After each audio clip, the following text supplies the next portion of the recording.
Semana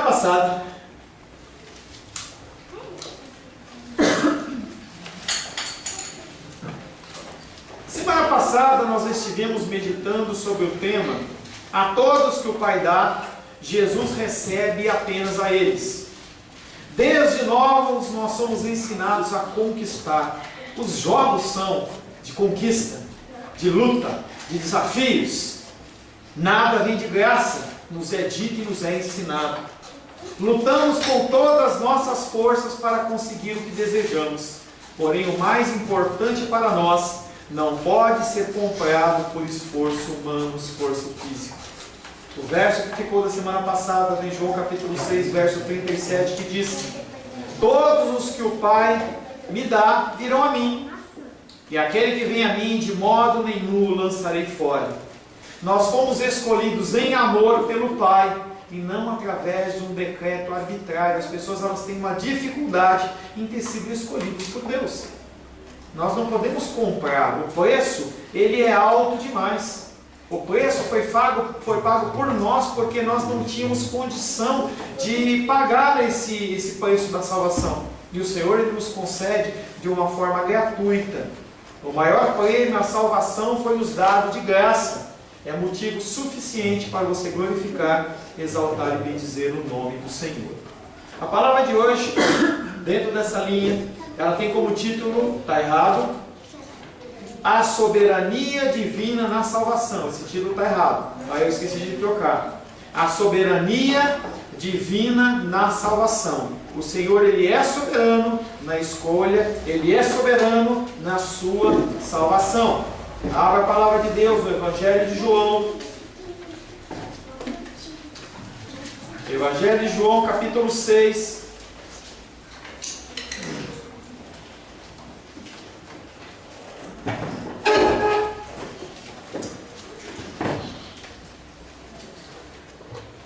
A partir do verso 28. João capítulo 6, verso 28 em diante.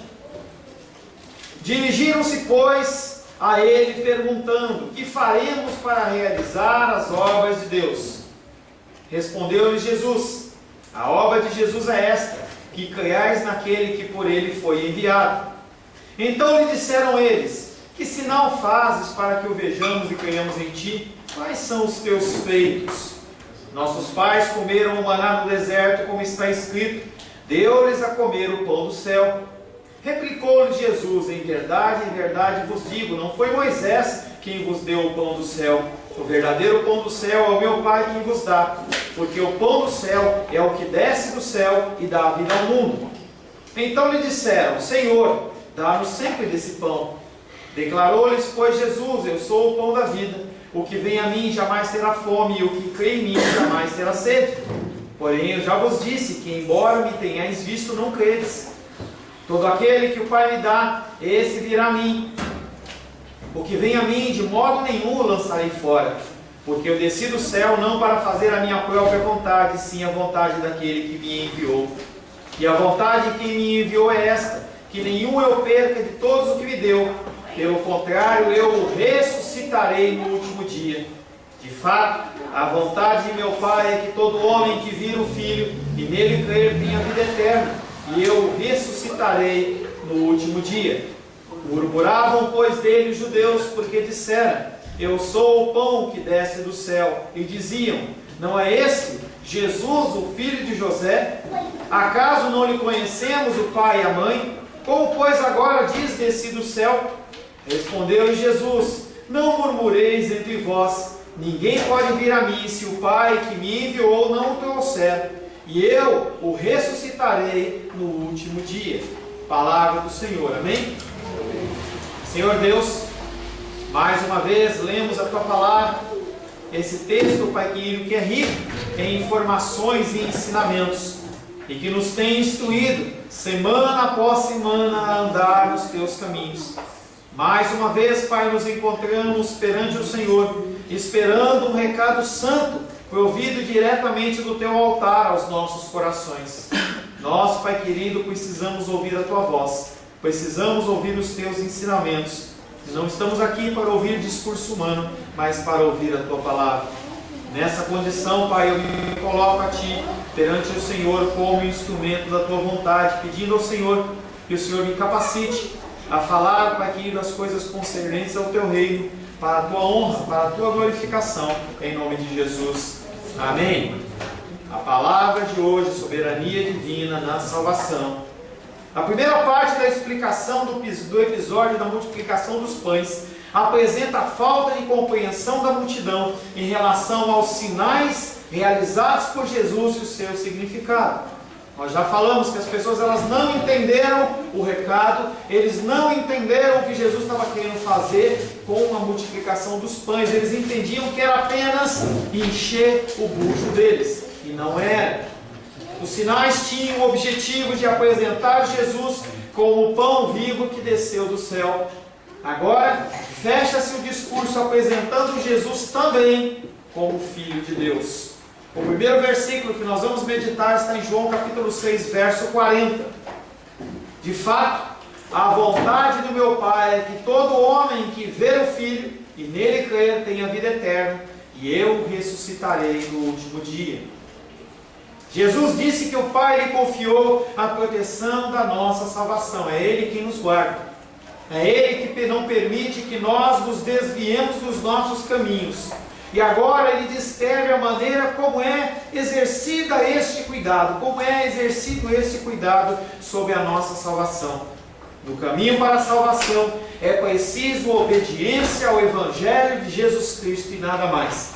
Você não tem funções religiosas, vestimentas, estilo de cabelo, jeito de se vestir que vai te garantir a salvação. O que o Senhor quer, o que o Senhor exige é que você ouça a palavra dele, pronunciada na palavra do Senhor, e a cumpra. Determinações humanas não têm importância. A importância é o que está na palavra, é algo que eu tenho dito a vocês. Enquanto eu falar as coisas que estão dentro da palavra, vocês obedeçam, não porque eu falei, mas porque o próprio Deus está falando ao seu coração. Nós temos que obedecer o Evangelho de Jesus Cristo e nada mais. Entendendo que você não pode granjear a sua salvação, você não pode conseguir a sua salvação, mas é algo que você tem responsabilidade de seguir os ensinamentos do Senhor. Domingo após domingo você tem se assentado, tem ouvido a palavra e você tem que colocar em prática. No caminho da salvação, apenas a obediência ao Evangelho de Cristo. Identifica-se agora quem envia as pessoas para Jesus. No versículo anterior ele não falou quem estava enviando, mas agora ele é específico. E ele fala que quem envia é o meu Pai. E essa alusão a meu Pai, ele está falando sobre relacionamento. Ele está falando sobre a relação que existia entre Deus e a relação que existia entre ele e Jesus. A missão de Jesus não é de um empregado. A missão de Jesus não é executada como obediência a uma ordem, como uma pessoa, um ser abaixo de Deus, mas é uma expressão do vínculo de amor. Um amor que nós não entendemos, mas é um amor que é manifestado entre as pessoas da Trindade e um amor que é manifestado conosco. O amor de Deus, ele tem dois tipos basicamente. Primeiro é um amor que é chamado ad intra, não importa a terminologia, eu só coloquei para você conhecer. Ad intra, que quer dizer o amor do Pai para o Filho, o amor do Filho para o Pai, o amor do Espírito Santo para o Pai e para o Filho, é um amor dentro da Trindade. Eles manifestam o seu amor de uma forma diferente, de uma forma plena e de uma forma perfeita. Nós temos João capítulo 3:35 que diz: o Pai ama o Filho e todas as coisas têm confiado às suas mãos. O amor de Deus, pela figura de Jesus e pela figura do Espírito Santo, é uma figura perfeita. É um amor que nós não conseguimos alcançar. O nosso amor é um amor maculado pelo pecado. E há uma outra forma do Senhor amar, que é o amor pelas criaturas caídas, das quais eu e você fazemos parte, que é um amor chamado amor ad extra. Ele tem um amor que ele demonstra de uma maneira diferente pelas criaturas caídas, e diferente também pelos salvos e pelos não salvos.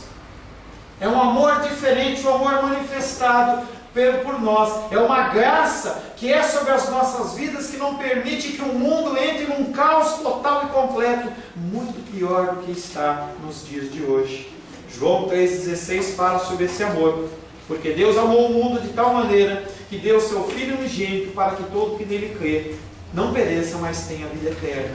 Esse amor, essa entrega de Cristo é uma manifestação do amor de Deus sobre a minha vida e sobre a sua vida. Através dos sinais que são realizados, é preciso reconhecer em Jesus o Filho, relacional com Deus. Esse título de filho se refere a Jesus Cristo como Filho do homem, porque ele vem à terra como 100% homem. E também Jesus Cristo como Filho de Deus, como 100% Deus. Ele consegue, dentro de uma maneira que nós não conseguimos compreender, porque o entendimento que nós temos é que dois corpos não podem ficar no mesmo lugar ao mesmo tempo. Mas a figura divina de Cristo e a figura humana de Cristo, elas fazem uma união perfeita e eles vivem em uma perfeita união. Jesus comunica a vida plena e definitiva, cuja manifestação maior do seu amor é a própria ressurreição. A salvação é importante, mas ela só é selada através da ressurreição de Cristo. Uma ressurreição que não foi executada pelo próprio Cristo.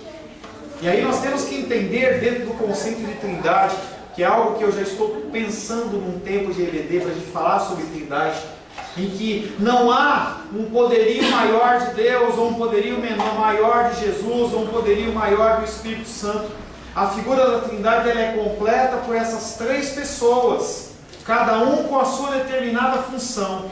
Quem ressuscitou Jesus Cristo não foi o próprio Jesus, não foi Deus, mas foi o próprio Espírito Santo. O Espírito Santo é aquele que nos convence do pecado, da justiça e do juízo. Quem vai executar o juízo não é o Espírito Santo, não é Deus, é Jesus. E cada um tem a sua função, e eles trabalham de uma maneira perfeita entre si. Jesus comunica a vida plena e definitiva, cuja manifestação maior do seu amor é a própria ressurreição. A soberania divina na salvação é um tema importante em toda a Bíblia e também no Evangelho de João. Deus ele é soberano na escolha dos seus filhos. Algo que nós não entendemos. Nós conseguimos entender o povo de Israel sendo o escolhido de Deus. Nós conseguimos entender que pessoas elas são preteridas em situações diversas. Mas quando nós falamos em salvação, parece que a gente não aceita. A gente quer ter participação. Mas na verdade Deus ele é soberano. E quando Ele decide algo, quando Ele te alcança com uma graça tal que você não consegue resistir. Foi assim comigo, talvez, e espero que tenha sido assim com você. Existem pessoas que foram dadas pelo Pai ao Filho, e esse grupo certamente virá ao Filho e será preservado por Ele.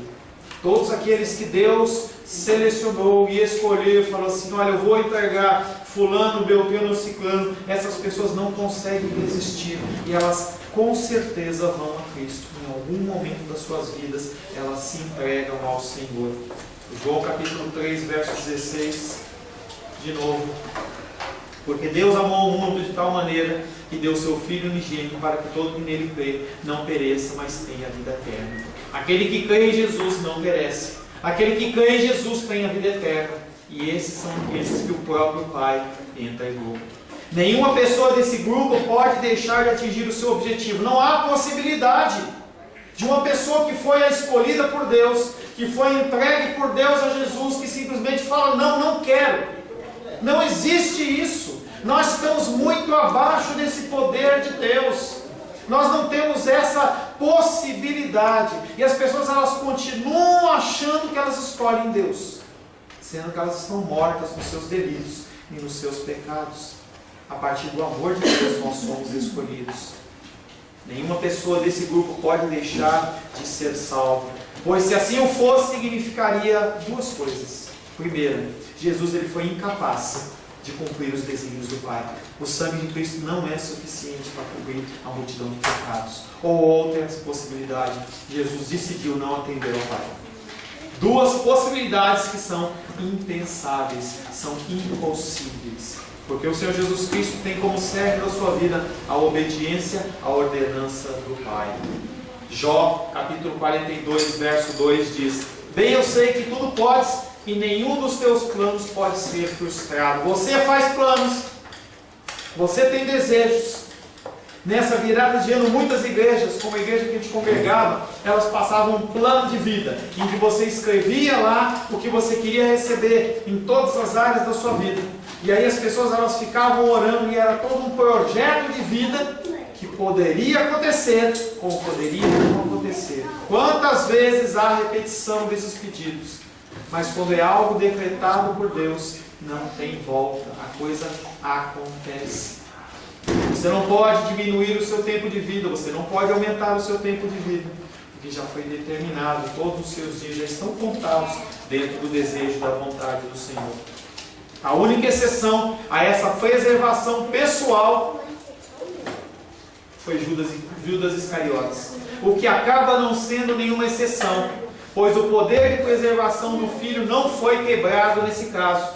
Judas era o filho da perdição desde o começo.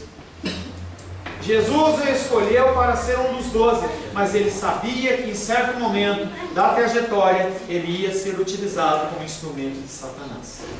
Deus ele não é pego de surpresa. As coisas acontecem para o cumprimento da vontade dele. Das coisas mais simples a mais complicadas que podem ter havido na tua vida, coordenaram, culminaram para você estar aqui e ser a pessoa que você é hoje. Dores, dificuldades, lutas, dissabores, são coisas que vieram forjando você para que num momento especial você pudesse estar na presença do Senhor e falar: sim, Senhor, Tu és o meu Senhor. As pessoas do mundo não entendem isso. Elas acham loucura, elas acham uma perda de tempo você perder seu tempo vir para a igreja. Até um tempo atrás, 30 anos atrás, as pessoas que visitavam as igrejas, em especial no Brasil, eram pessoas que eram consideradas como pessoas sem nenhum tipo de escolaridade, sem nenhum tipo de dinheiro, de condição financeira para passear, então elas tinham que ir na igreja. Cada vez mais esse cenário está sendo mudado.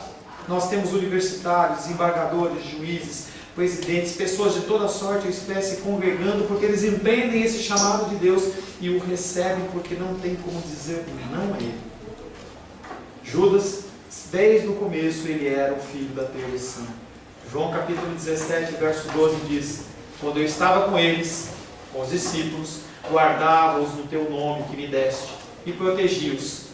E nenhum deles se perdeu, exceto o filho da perdição, Judas Iscariotes, para que se cumprissem as Escrituras. Esse versículo fecha o discurso sobre o pão da vida, quanto ao porquê alguns creem e alguns não creem. A resposta final a esta indagação, por que alguns creem, por que alguns não creem, é: todos que o Pai lhe dá virão a mim. Soberania divina, algo que você não consegue lutar, algo que você não consegue mudar, algo que você não pode alterar, apenas aceitar. João capítulo 6, versos 41 e 42 diz: a partir de então os judeus começaram a murmurar a seu respeito, porque lhe disseram: sou o pão que desce do céu. E diziam: esse não é Jesus, o filho de José, cujo pai e mãe conhecemos? Como diz agora: eu desci do céu? E aí se identifica um grupo de pessoas que o evangelista João, o apóstolo João, ele trata como judeus. A partir de então, os judeus. Será que esses judeus eram judeus que faziam parte daquele grupo? Daquela multidão que atravessou o mar, que foi lá, recebeu do pão, depois voltou de barquinho e tem todo esse diálogo com Jesus? Esse grupo é um grupo diferente. É um grupo que não consegue aceitar Cristo e ele está sempre no intuito de criticar. Os adeptos da instituição religiosa o criticavam. A causa da murmuração é que os judeus se sentiram escandalizados com a condição humilde da natureza humana daquele que se dizia Messias. Quem é esse cara? Quem é ele? Aconteceu lá em João capítulo 2, capítulo 3, quando questionaram João Batista falando: quem é você para você batizar? Você acha que você é quem? E quando eles veem Jesus se posicionando como Messias, eles ficam incomodados, porque esse Messias vai de encontro àquele pensamento, aquele desejo que eles tinham de um Jesus diferente. Um Jesus que vinha quebrar tudo, que vinha acabar com o Império Romano e ia dar mais poder para eles. E Jesus Cristo fala para eles que não é esse reino que é o reino deles. Dele. Lá em Pilatos ele fala isso: olha, meu reino não é esse reino. Se esse reino fosse o meu reino, os meus súditos não deixavam você fazer o que você está fazendo. Então, querido, entenda que o reino de Deus não é segundo o princípio humano. Mas esses judeus não queriam aceitar.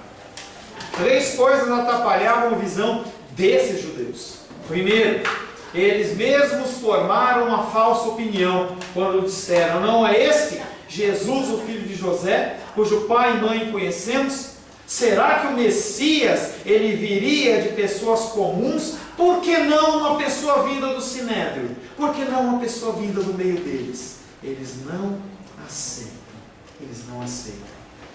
Transferiram a afirmação. Segundo, transferiram a afirmação de Jesus ao tempo passado, em que o maná caiu do céu. Eles ainda estão pensando em coisas espirituais de uma forma natural.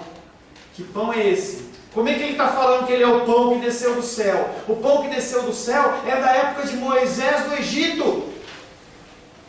Moisés naquele tempo lá, não é o tempo de agora. Quem é esse homem? Eles continuam tentando ter uma visão espiritual, uma visão natural de coisas espirituais. Talvez você pense assim. Quando você olha as situações da sua vida, você quer olhar a coisa de uma forma natural e não tem como você identificar as coisas naturais segundo a ótica espiritual. E aí você fica confuso. Porque o tempo de Deus é o tempo de Deus. As decisões de Deus são as decisões de Deus. Os pensamentos de Deus são os pensamentos de Deus. Aqueles homens não entendem. Lá para frente, em João capítulo 8, você vai ver que eles continuam pensando da mesma maneira. Abraão, vosso pai, alegrou-se por ver o meu dia, viu e regozijou-se. Perguntaram-lhe, pois, quem? Os judeus, essa classe religiosa, ainda não tem 50 anos e ele viste a Abraão. Pessoas que são naturais, elas não conseguem pensar com olhos espirituais.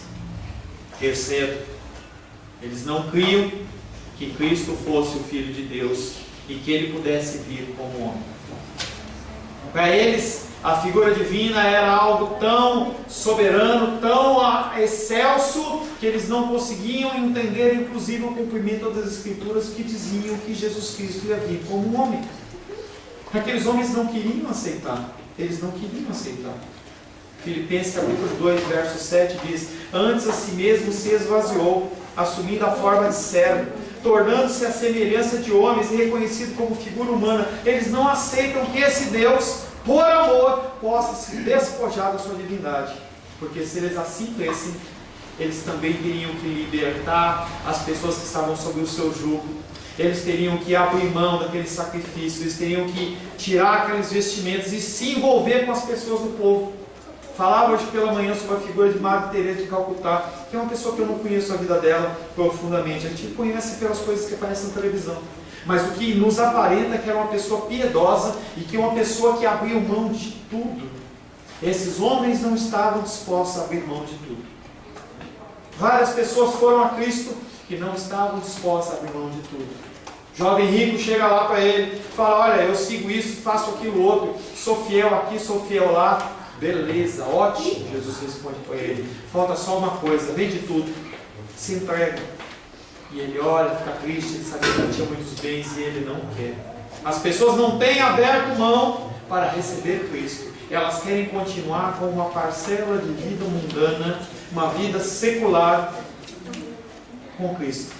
E Cristo não se molda no sentido dele.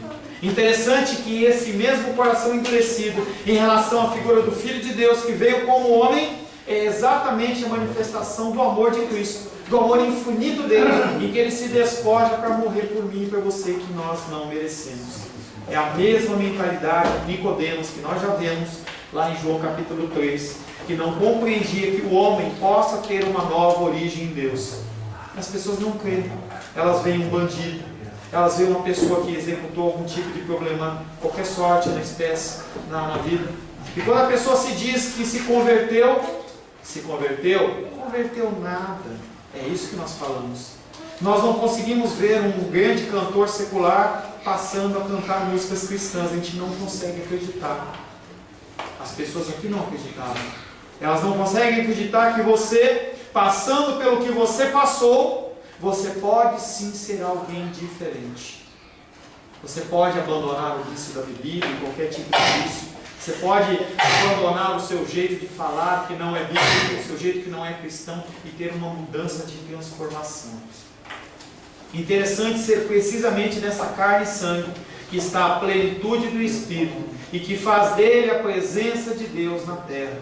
Eles não creem e não entendem o seu amor que é generoso e gratuito. Eles entendiam que eles tinham que pagar algo, que tinham que continuar aquele sistema opressor. O Cristo desejado por eles é um que se amolde aos seus desejos. E isso Jesus Cristo não faz. Ele não pode fazer, ele não quer fazer, ele não vai fazer. As igrejas por aí, muitas delas, elas vendem um Jesus diferente do que está na Bíblia. Jesus Cristo ele não se amolda a essas situações. Pessoas andam com crucifixos no peito, Bíblias debaixo do braço, mas não tem nenhum tipo de mudança de vida, nenhum tipo de mudança de caráter. Nós temos que ter mudança e transformação. Os dois últimos versículos de João capítulo 6, versos 43 e 44, diz o seguinte: Jesus lhes respondeu: não murmureis entre vós. Ninguém pode vir a mim se o Pai que me enviou não o atrair, e eu ressuscitarei no último dia. Jesus Cristo está parecendo um disco rachado, porque ele continua falando a mesma coisa de formas diferentes, e as pessoas não entendem. Ele fala de uma forma, eles não entendem. Ele fala através de sinais, eles não entendem. Ele continua testando, continua falando, e eles não entendem. Jesus não entra em discussão sobre a sua origem divina ou humana, mas interrompe o comentário denunciando a murmuração deles. O que aqueles homens queriam era apenas entrar numa discussão sem fim, uma discussão sem fundamento da origem dele divina ou uma origem dele que era humana. A murmuração não tinha apenas o intuito de insultar Jesus e a sua causa, mas entendia que a revelação divina podia ser tratada pela simples discussão do mundo assunto, desviando assim a atenção da graça de Deus. O mais importante não era quem veio e como veio, sim a graça de Deus que ela se manifesta nos homens.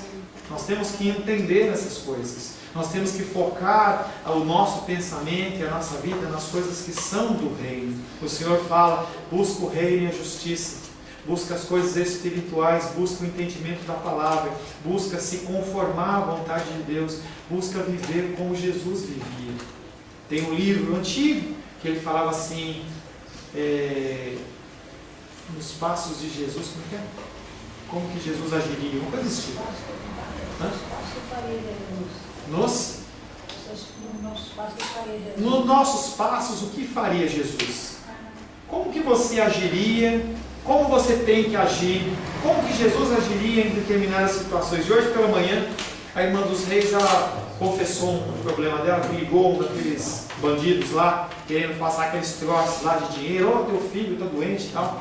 E aí ela pegou e detonou o cara no telefone. Depois que ela desligou, ela parou e falou assim: poxa, eu podia ter falado do amor de Deus para esse homem. E ela confessou. Podia ser que não acontecesse nada, mas poderia ter acontecido. E esse tipo de constrangimento é um constrangimento que nasce do Espírito. O Senhor espera que nós hajamos como seres espirituais e renovados. À medida que o homem permanece confiante na sua própria habilidade, sem ajuda divina, e está contente em assim permanecer, ele não pode vir ao Senhor, ele não pode crer. Você não consegue pelas suas próprias forças, você não consegue pelos seus próprios esforços, mas você depende de Deus. A murmuração não tinha apenas o intuito de insultar, mas eles queriam desviar o assunto da graça de Deus. Eles queriam, através dessa incredulidade, não só atrapalhar, mas eles também queriam perturbar as mentes que eram mentes frágeis, mentes que não são firmadas na palavra. Muitos são tão incrédulos, tão desconhecidos da palavra, das coisas de Deus, que dependem da opinião dos homens. Os incrédulos se deleitam na sua dureza de coração e condenam o Evangelho só porque ele não os agrada. As pessoas não querem ouvir o Evangelho verdadeiro. Eles querem ouvir que é vitorioso, que vê anjo, que você vai ganhar isso, você vai ganhar aquilo. Como é gostoso num momento de luta e dificuldade, alguém vem e traz uma palavra dessa para você. O problema é que, na sua grande maioria, não acontece. E quando não acontece, você se entristece, você culpa, não a pessoa que falou, mas o próprio Deus. Jesus então apresenta o seu discurso sobre a dependência divina na salvação de uma forma negativa. Primeiro tinha dito e eles não entenderam. João capítulo 6, 37. Todos que o Pai me dá virão a mim, e aquele que vem a mim de modo nenhum lançarei fora. Agora ele afirma que nenhum esforço humano pode levá-los à salvação, somente o Pai pode levá-lo a dar esse passo, pois a ressurreição era admitida e defendida pela escola farisaica como prêmio para a observância da lei. Eles acreditavam na ressurreição, mas eles acreditavam que essa ressurreição vinha do cumprimento da lei. A lei, ela vem de Deus. A lei, ela foi cumprida por Jesus Cristo. Mas a lei não pode te dar a salvação. Entenda que o cumprimento da lei, ela é a partir do momento em que você está salvo e é escolhido pelo Senhor. E aí, as suas ofertas de sacrifício, do cumprimento da vontade de Deus, são olhadas de uma maneira diferente, porque são com pouca ou menos mácula do que uma pessoa que faz apenas para conseguir a sua salvação. Todos nós somos pecadores e carecemos da graça de Deus. Para finalizar, Efésios capítulo 2, verso 1, Ele vos deu vida, estando vós mortos nos vossos delitos e pecados. O Senhor, Ele nos resgatou, não numa condição boa, não numa condição que você estava perfeitinho, como um vaso que está na prateleira, de uma forma perfeita, agradável para ser comprado. Não, você estava cheio de defeitos.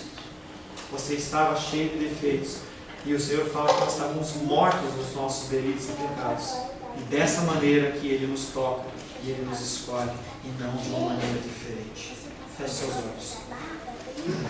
Senhor Deus, nós mais uma vez nos constrangemos perante a Tua palavra. Constrangemos, Senhor, porque qualquer esforço humano que venha a partir de nós, ele é insuficiente. Nós precisamos que o Senhor nos constrange, que o Senhor nos toque. Tem sido a nossa oração domingo após domingo, porque, Pai, a única coisa que nós podemos fazer é clamar pela Tua misericórdia, para que o Senhor nos alcance, para que o Senhor nos enche do Teu amor e da Tua graça. Estamos, Pai querido, mais uma vez na Tua presença, pedindo ao Senhor que o Senhor nos ensine, que o Senhor, Pai querido, mostre que não é para os nossos esforços, mas que nós sim temos que agir consoante a Tua vontade, consoante a Tua palavra. Pai querido, que nós possamos ser constrangidos pelas coisas que nós já ouvimos, para que nós possamos nos posicionar nas situações do mundo, nas situações do dia a dia, nos relacionamentos, Pai, de uma forma como o Senhor assim mesmo faria. Que nós possamos semear a luz, que nós possamos semear a Tua palavra, que através dos nossos atos, Pai, nós possamos propagar o Teu Evangelho para toda a criatura, Pai. Nós te agradecemos, nós te louvamos, em nome de Jesus. Amém. Glórias ao Senhor. A paz seja convosco. Meu nome é Paulo César. Eu sou pastor da Igreja Cristã Semente de Vida, aqui em Brasília, Distrito Federal. Me alegro que a palavra tenha te alcançado. A palavra faz isso. Ela alcança as pessoas aonde quer que elas estejam. E você foi agraciado com esta palavra. Não que eu tenha nada especial a te dizer. A palavra ela é suficiente e ela usa quem ela quer. E eu me alegro por ter sido um canal para poder te abençoar. Mas eu quero te dizer que não basta você ser um ouvinte. Não basta ser uma pessoa que se alegra quando você ouve a palavra de Deus. A vida ela é feita de decisões. Se você está ouvindo esta palavra hoje, eu creio que o Espírito Santo tem um propósito especial com você. Muito mais do que prosperidade, muito mais do que uma cura física, uma cura emocional ou espiritual, Ele quer te alcançar para a vida eterna. Nós investimos nosso tempo, nós investimos as nossas forças em coisas terrenas, mas o Senhor Ele tem muito mais a oferecer. Ele tem sim para você a cura, Ele tem sim para você a prosperidade, mas Ele tem muito mais que isso. Submeta-se a um Deus que Ele é capaz de mudar e transformar a sua vida por completo. Creio que o Espírito Santo é capaz de tocar o teu coração. Quero pedir que você curve a sua cabeça. Senhor, em nome de Jesus, Coloco na tua presença essa vida que ouve esta ministração, que ouve esta palavra. Pai, eu não tenho capacitação nenhuma, mas o teu Espírito ele é capaz sim de tocar nesta vida, gerar nela mudança, transformação, arrependimento, e que ela possa simplesmente bater no peito, convencendo-se que é pecadora e que precisa de um Deus salvador. Não há um caminho a ti, meu Deus, que não seja através de Cristo. E eu lhe peço, Pai querido, que você alcance essa vida e ele possa sim tomar uma decisão pessoal pelo Senhor, em nome de Jesus. Amém. Amém, meu querido. Amém, minha querida. Fico contente que você esteja ouvindo essa ministração até o fim. E peço que você não se limite a ouvir os cultos pela internet. Você procure perto da sua casa uma igreja, um lugar que proclame a palavra do Senhor. Eu oro para que o Espírito Santo te direcione nessa busca, porque muita coisa tem sido oferecida que não é o Evangelho. Eu abençoo a sua vida em nome de Jesus. Amém.